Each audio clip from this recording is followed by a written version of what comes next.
Hi everyone, and welcome back to the channel and welcome back to another chatty book video.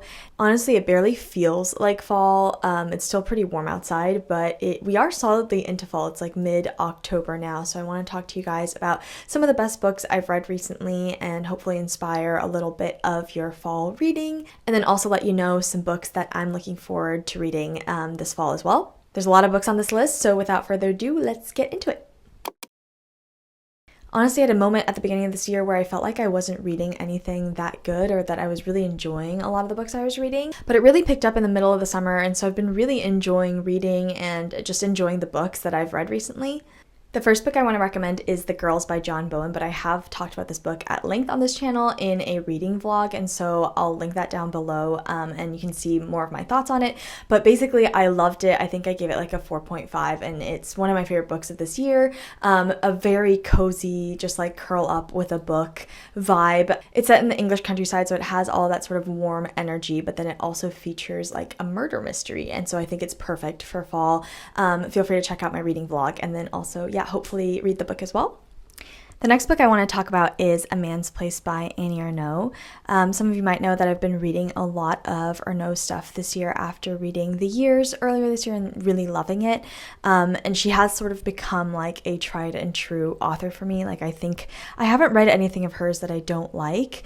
And this one's a really quick read. It's a short memoir about her father, mostly. She's sort of reflecting on his life and his values and experiences as a working class man in France, especially as she has entered sort of like an intellectual bourgeois, like artist class that he never had access to, and sort of talking about class and also generational differences, and then also just sort of looking at her father with a lot of love.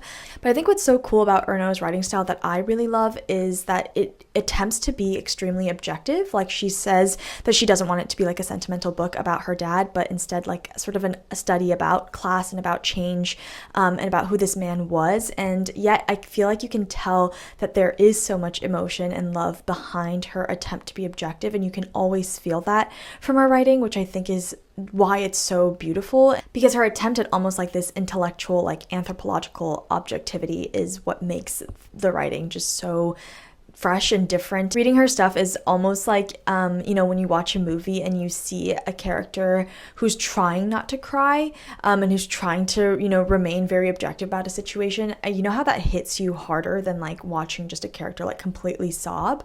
I feel like that's how I feel about all of her writing, where it just hits me so much harder and actually makes me think about so much more and brings out so much more emotion in me as a reader, because she's trying to stay objective about things that are objectively, no pun intended, really difficult to stay objective about, like your family, your own life, your love, etc. So I think it's absolutely worth reading. I've heard there's one about her mother as well that I want to read, and I've heard it's pretty good. And I do find that I tend to enjoy her family, like her books about family, more than her books about love, which she's also famous for. So anyways, I really recommend, and of course, if you haven't read The Years yet, please do. It's just so good, and I do think I would really love to read it in the fall as well. Next, we have my only physical copy, which is Coterie by Lucia Liepmeyer, and I've also talked about this one as well on my channel, so I'll keep it short, but essentially this is about a girl in contemporary Barcelona, a young woman, and then a woman in 1600s New England, a British woman who moves to colonial Massachusetts, and the chapters are told from both of their perspectives, and it kind of alternates. So we have one chapter in Barcelona, one chapter in like this completely different old Massachusetts era, and I found that like contrast super interesting. And what I kind of love about it is sometimes people try to do two characters, like, two perspectives, and they're intertwined, and you're trying to figure out how they connect and stuff like that. But this one was so blatantly and clearly completely unintertwined, because there's such different settings, such different times and characters, and yet you could tell that there was something that this author wanted to say about sort of being a woman and kind of getting a fresh start in a new space. Actually, the Barcelona character ends up moving to Madrid, so there's definitely a connection there, and she's sort of discussing about how you sort of rebuild and reimagine your life and kind of attempt freedom in a world that is ultimately pretty restrictive, and also pretty hurtful. And so I think those two stories and those two characters, I was just really drawn to that sort of contrast. Honestly, the writing was what I really loved about it, and the translation. Like, both characters have such strong voices, and they kind of feel like very intense emotions throughout the book. It was almost like claustrophobic, the descriptions of the emotions, but it was so entertaining to read, and I loved like how honest the characters felt as well. The voices just felt very real, like actual women that exist, all of sort of their messy and chaotic and sort of fearful thoughts, but then also a lot of their desires and stuff. It was just really well written. I will say the ending was a bit of a letdown, and I'm not super convinced by the end of like what the book was ultimately trying to say about how achievable this life that these women desired was. But I think it's definitely just worth giving a try. I've never read anything like it. The two perspectives were so interesting, and I think it's worth a read just for the voices alone.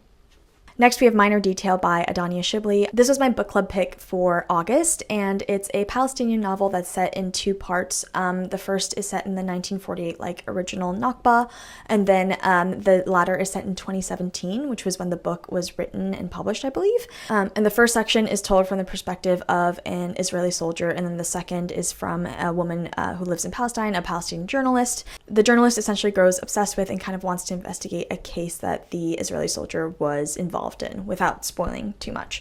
This is another really short, just powerful novel. I know it's been on a lot of people's radars in the past few years, and I definitely think it's absolutely worth a read. I was almost a little wary of it at first because I don't love it when books come to sort of represent like a social movement at a time. I feel like that happened with BLM. A lot of books kind of got turned into like the poster child for Black Lives Matter, and I feel like this was kind of the poster child book of the current genocide, and so I was like, I don't know how much I'm going to get from it, but having read it, I do think I definitely see why. It's so beautifully written and so incredibly translated, and it really shows us how the minor details are really what matter, and in the end what sort of define a life and a culture and a world that is being destroyed, and that sort of allow you to connect oppression and suffering across history as well. I will say it's really sad, but I think the book already feels so distant from the Palestine that we're familiar with now and from the genocide that's going on, because it's in 2017. It's a completely different situation, so I wouldn't walk into it thinking that it's going to represent what we're seeing right now and what people are experiencing, obviously. But I do think it's just such a good read, and I would recommend it to anyone. And I feel like it's important to say that although while obviously it's dealing with extremely heavy themes, and it's a very heavy book, it doesn't really have any excessive violence or excessive horror, and I think that's also what makes it a really powerful read as well. Next, we have my September book club pick, which was Madonna in a Fur Coat by Sabahattin Ali. I also just talked about this in a reading vlog on my channel, but it's the love story between a man and a woman in post-war Berlin in the 30s, and then sort of falling in love, but then also never actually calling it a relationship. It explores sort of like what's the line between obsession and love, and sort of questions what it is that kind of makes people regret things in their life, that makes them feel alone. I feel like they're just such relevant questions to our current time, despite the book having been written so long ago, which was really impressive. It just felt so fresh and contemporary, and especially their relationship too. I talked about this, but it just feels like just such a modern relationship, which is so cool. And yeah, the writing again and translation are great, and the setting is in general just very cold, bleak Berlin, and so I think it's so perfect for fall. Sort of the tone and the exploration of loneliness and like trying to connect with another person, the love story, it just all feels perfect for cold weather.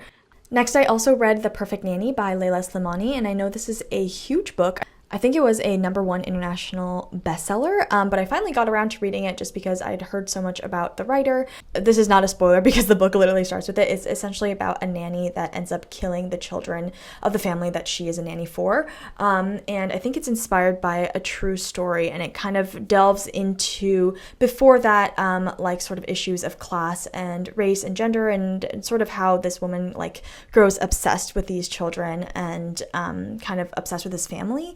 It was really interesting because I feel like I haven't read that many books told from the perspective of sort of like nannies or babysitters or people who take care of children. Even though they play like such a prominent role in a lot of different societies across the world, I feel like their stories are very underrepresented and undertold. That being said, I do feel like it was a little bit of a caricature. I just felt like I didn't really connect with the nanny in the book, and also her motives in the end felt kind of simple to me, and so I feel like I wasn't really convinced. I feel like the intro alone and the subject matter was enough to get a lot of people interested, and I wonder if that's why it was such a popular book. And also, I will say the writing style is so cool. It's very almost like obsessive and kind of paints like this like very paranoid world that ultimately the nanny lives in. But I do think other than that, the plot and sort of the character didn't really support the writing. It was okay, but I don't think I would necessarily recommend. I think I gave it like a 2.5. But the last book I read recently, again, I mentioned it in a reading vlog, but it's Perfection by Vincenzo Latronico, and there's nothing particularly folly about this book, but I just want every person to read it, especially if you are a millennial or Gen Z. I think you should absolutely read it. There's like no plot, honestly. There's very minimal plot, but it flies by. It's sort of like a scathing, satirical, but also at the same time pretty objective and anthropological. Like, it doesn't actually try to critique them too much in the book. I just found myself critiquing them because the portrayal was so honest. But basically a depiction of a young hipster couple in Berlin, expat couple who just kind of wants to live like a very perfect, expat sort of like young person life. At least for me, it feels like sort of like the first social commentary about these people who exist across the world, he acknowledges, that was done in a novel, and I really loved it. Like I mentioned, it sort of calls us out for like, what are we trying to build towards? Like, what is this obsession with an aesthetic and perfect life about? But I also feel like it was done with enough grace that it doesn't feel like very negative or almost like defensive in any way. Yeah, I just really loved it. So if you want a short read that kind of makes you question what everything is all for, and also kind of makes you laugh at like how specific the references are to our modern world, I would absolutely recommend.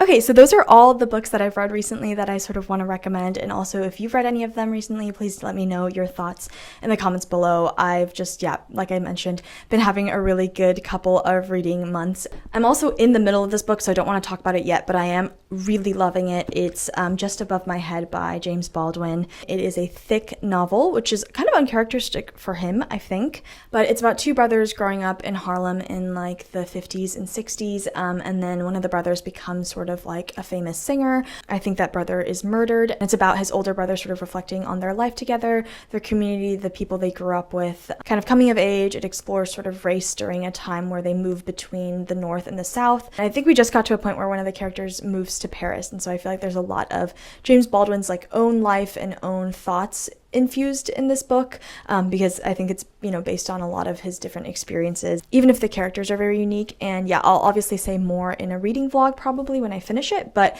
I am loving it so far. It's honestly flying by as well for how big of a book it is. I just think he's probably my favorite writer of all time, one of my favorite writers. I would honestly read his grocery lists, and yeah, the dialogue, the characters, just also the little bits and pieces in sort of like the narration, their reflections about the world and sort of about life, about being alive. I just think no one writes with the sharpness that James Baldwin has about all those things. And so yeah, I've been loving this.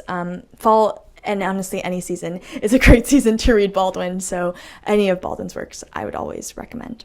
Now let's get on to the books I want to read this fall. I have two short story collections, Dangers of Smoking in Bed and Cursed Bunny.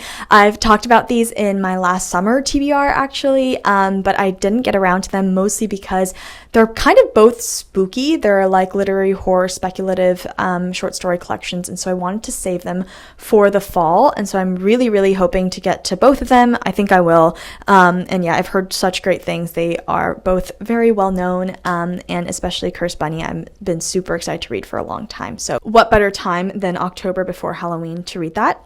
The next book that has also recently entered my TBR is Wuthering Heights by Emily Bronte. I haven't read this book since literally I think freshman year of high school, maybe sophomore year of high school, but I saw that there's a movie coming out in 2026. Honestly, it's not like I'm like really excited for this movie or anything.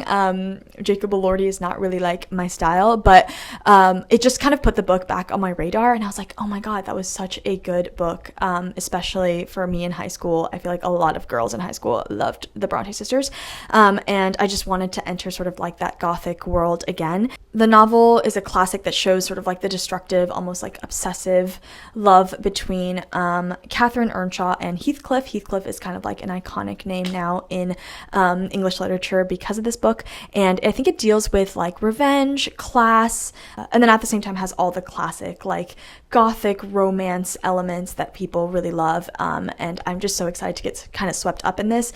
The one thing I remember is that the world was just so moody, like the setting, it's like sort of always storming, and it's set in kind of like this isolated, mysterious English countryside, if I remember correctly, and I think that would be perfect for the fall. So if you want to join me, I think this is like the one classic I would read this fall if you're feeling it. Next, I have two more books. They're both translations, and they're both things that I saw at this incredible bookstore that I will never shut up about in Austin called Alienated Majesty Books. Yeah, I saw these in person, and I took pictures of them after reading the blurb because they looked so interesting. The first one is People in the Room by Nora Lange. I'm not really sure how to say her last name, but this book is from 1950, and for this one, I'll just read the sort of description because I think it does more justice than anything I could say. So it says, a young woman in Buenos Aires spies 3 women in the house opposite her family's home. Intrigued, she begins to watch them. She imagines them as accomplices to an unknown crime, as troubled spinsters contemplating suicide, or as players in an affair with dark and mysterious consequences. Apparently the book kind of feels almost like dreamy or hallucinatory, and explores desire, domestic space, voyeurism, and female isolation. Basically translated into English for the first time, which is huge. And they say that she's kind of like Virginia Woolf, Clarice Lispector, and Marguerite Duras, which, I mean, sold. I was fully sold. And I feel like something about like this young woman spying on the 3 women who live across from her is also very spooky season. And so I'm excited to read it. And I also think just something that feels a little bit more like supernaturally or almost just in a different world, like these hallucinations or dreams. Any literature that reminds me of that in the fall, I absolutely love. So I'm excited for this one. And it seems to be sort of like a rediscovered classic, which I'm also excited about. And last but not least on my list is To Hell with Poets by Mikhail Sremkova.